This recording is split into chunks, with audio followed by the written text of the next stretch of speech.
Bhavnagar local crime બ્રાન્ચે ચોક્કસ બાતમીના આધારે મોતી તળાવ વિસ્તારમાંથી પાયલોટિંગ કરતી સ્વિફ્ટ કાર અને તેની પાછળ આવતા ટ્રકને રોકી તણાસી લેતા ટ્રકમાંથી અલગ અલગ બ્રાન્ડેડના 2 લીટરના ઇંગ્લિશ દારૂની બોટલ મળી આવતા કબજે કરી સિહોરના ટ્રક ડ્રાઈવરની પૂછપરછ કરતા તેના સેટ સ્વિફ્ટ કારનો ચાલક પોલીસનું ધ્યાન રાખવા આગળ પાયલોટિંગ કરતો હોવાનું અને ટ્રક ભરેલા દારૂનો જથ્થો સેલવાસ દમણથી લાવવામાં આવ્યો હોવાનું ખુલવા પામ્યું હતું. પોલીસે બંને સિહોર અને ટાણા ગામના શખ્સની ધરપકડ કરી 13.06 લાખનો મુદ્દામાલ કબજે કરી બંને વિરુદ્ધ બોર તળાવ પોલીસ મથકમાં પ્રોહિબિશનના એક્ટ હેઠળ ગુનો નોંધાવી વધુ તપાસ હાથ ધરી છે. બનાવ અંગે જાણવા મળતી વિગતો અનુસાર ભાવનગર લોકલ ક્રાઇમ બ્રાન્ચનો સ્ટાફ શહેર વિસ્તારમાં પેટ્રોલિંગમાં હતો તે દરમિયાન ચોક્કસ બાતમી મળી હતી કે અગાઉ દારૂના ગુનામાં ઝડપાયેલા કિશન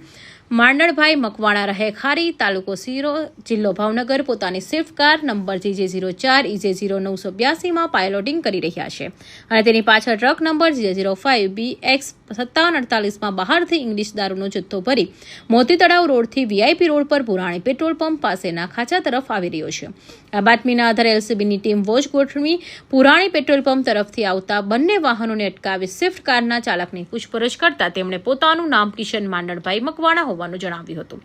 તેની કારની તલાશી લેતા કોઈ વાંધાજનક વસ્તુ મળી આવી ન હતી. બાદ ટ્રક ચાલકની પૂછપરછ કરતા તેમણે પોતાનું નામ સુનિલ લાભુભાઈ મકવાણા હોવાનું જણાવ્યું હતું. ટ્રકની તલાશી લેતા પાછળના ભાગમાં તાડપત્રીથી ઢાંકેલી પ્લાસ્ટિકની કોથળીઓમાંથી અલગ અલગ બ્રાન્ડની 2 લીટર ઇંગ્લિશ દારૂની બોટલ 102 મળી આવતા ક્રાઇમ બ્રાન્ચ શખ્સે ધરપકડ કરી ટ્રક ચાલકની પૂછપરછ કરતા તેના સેટ સ્વિફ્ટ કારનો ડ્રાઈવર મિશન મકવાણા આગળ ચાલી હોય પોલીસનું ધ્યાન રાખતા પાયલોટિંગ કરતો હોવાનું તેમજ આ દારૂનો જથ્થો સેલવાસ દમણથી લાવ્યા હોવાનું ખુલવા પામ્યું હતું. ફિરોજ મલેક, ભાવનગર.